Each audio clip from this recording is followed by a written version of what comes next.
Morning, कैसे हो आप सब लोग? आई होप आप सब लोग अच्छे होंगे, मस्त होंगे।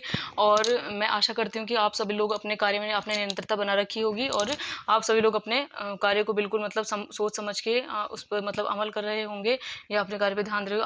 आज मेरा जो टॉपिक है वो है बिल्कुल निरंतरता।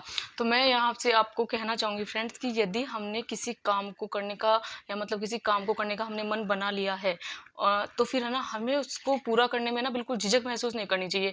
क्योंकि एक्चुअली में होता क्या है कि हम जैसे कि किसी काम को हमने करना शुरू कर दिया है या हमारा किसी काम में इंटरेस्ट है, तो हमने यदि वहाँ पे निरंतरता नहीं बना के रखी और वापस मुड़ने की सोचते हैं ना, तो पीछे मुड़ने की तो हमें मतलब वहाँ पे सोचनी भी नहीं चाहिए। यदि तुमने सोच लिया पीछे मुड़ने की, तो फिर उस काम में हम कभी सफल नहीं हो पाते हैं। तो मैं आपसे यहाँ पे कहना चाहूँगी कि यदि आपने किसी काम को करने का मन बना लिया है तो फिर आप उसको निरंतर आप उसमें लगे रहिए। आप पीछे मुड़ के भी मत देखिए कि मुझे कितना याद हुआ है, मुझे कितना याद नहीं हुआ है, या मेरे बारे में वो क्या कह रहा है, कोई मेरे बारे में क्या कह रहा होगा।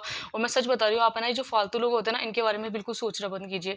क्योंकि हम इनके बारे में सोच के पता है अपना खुद का टाइम खराब कर रहे होते हैं। तो हमें कभी भी जो लोग हमें ना बिल्कुल डीमोटिवेट करते हैं ना, हमें उनके बारे में कभी भी नहीं सोचना चाहिए। क्योंकि वो लोग तो आराम से मस्त रहते हैं और है ना, हम यहाँ पे उनके बारे में सोच सोच के परेशान होते हैं और हमारा ना जो टाइम होता है, जो हमारा कीमती जो समय होता है, वो भी हमारा उनके चक्कर में खराब होता रहता है। तो यहाँ पे मैं आपको कहना चाहूँगी कि हमें उन लोगों के बारे में नहीं सोचना है बिल्कुल भी, और अपने कार्य में निरंतर आगे बढ़ते रहना है। और क्योंकि आगे बढ़ते रहने से हमें हमारी मंजिल मिलेगी, हमें सफलता मिलेगी, और पीछे मुड़ के तो आपको बिल्कुल भी नहीं देखना है।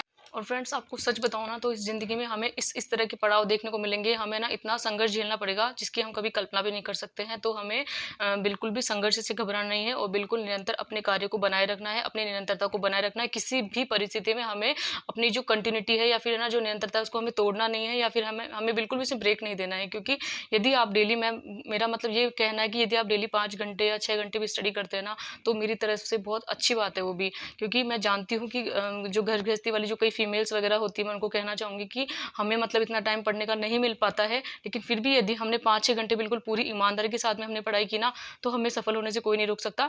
तो यहाँ पे मेरा यही मानना रहेगा कि यदि आप 5-6 घंटे पढ़ रहे हैं, तो आप बिल्कुल ये दूसरों से कंपेयर मत कीजिए कि अरे यार, वो तो 15-16 घंटे पढ़ रहा होगा और यहाँ पे मुझे 5-6 घंटे टाइम मिल रहा है। ऐसा कुछ भी नहीं होता है। जितनी पढ़ाई उसने 15-16 घंटे में की है ना, उतने हम 5-6 घंटे बिल्कुल ईमानदारी से कर सकते हैं यहाँ पे। तो यहीं पे मेरा यही मानना रहेगा कि हमें अपनी निरंतरता को बरकरार रखना है, बनाए रखना है, बिना किसी झिझके, बिना किसी पे ध्यान दिए। बिल्कुल ये दुनिया की जो फालतू बातें ना, इनको बिल्कुल इग्नोर करते हुए हमें आगे बढ़ते रहना है। बिल्कुल भी हमें रुकना नहीं है, बिल्कुल निरंतर चलते रहना है। चाहे कछुए की चाल चलो, चाहे खरगोश की चाल चलो, लेकिन हमें धीरे धीरे चलते रहना है, बिल्कुल रुकना नहीं। इसीलिए तो फ्रेंड्स, आपने यदि अपना घर का काम कर लिया है तो पढ़ाई में लग जाइए।